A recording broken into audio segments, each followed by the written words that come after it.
Welcome back to LatiNation. I'm your host, Humberto Guida. Up next, we get therapeutic. Now, what started as a group of friends offering emotional support for each other turned into a worldwide group therapy phenomenon called the dinner party. Basically, it's a community of mostly 20 to 30-year-olds who are dealing with a significant loss or grieving in some way.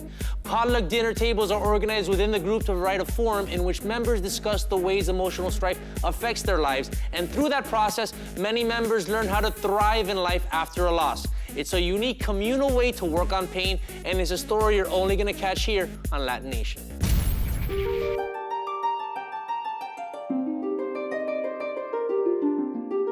My name is Carla Fernandez, and I'm co-founder of The Dinner Party. The Dinner Party is a community of mostly 20 and 30-somethings who've all experienced some kind of significant loss in their lives and come together around the dinner table to talk about that loss and the many ways in which it impacts their life.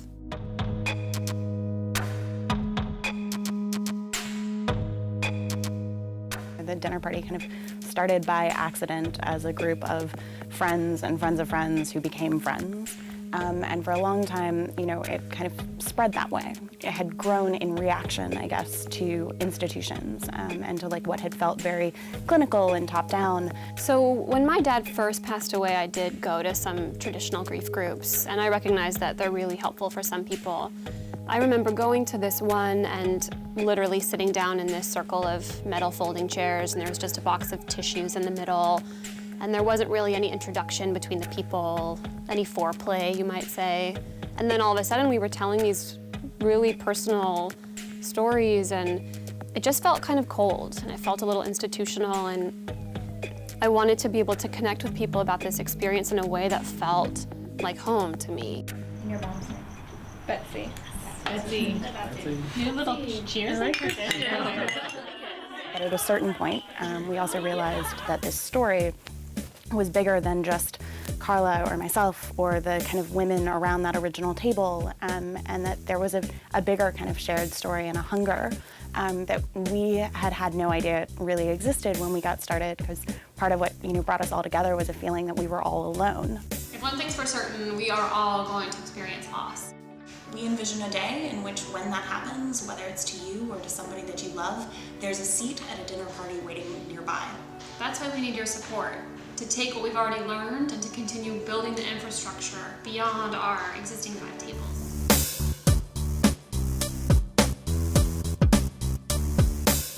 I think a big part of why people are drawn to the dinner party is there's a real DIY spirit to it. The dinners are hosted by people who've experienced loss for other people who've experienced loss.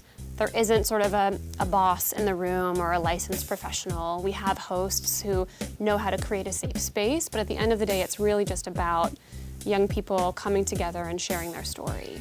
And from what I've learned, I think the millennial generation is really craving that kind of DIY spirit. And not just craving it, but they're doing it. It's very much sort of how things are being made now. In college, I just turned 21 when it happened, and at that time in your life, everyone's pretty selfish and self-involved, I'd say. So, yeah, before the dinner party, I wasn't comfortable talking about it with anyone my age. Finally, in a good place. The main thing that people get from coming to a dinner party is a sense of community and a sense of belonging and a sense that, yes, we've been through a hard moment in our lives, but we're in it together. And it's less about just surviving this experience and getting through it, but living better after it.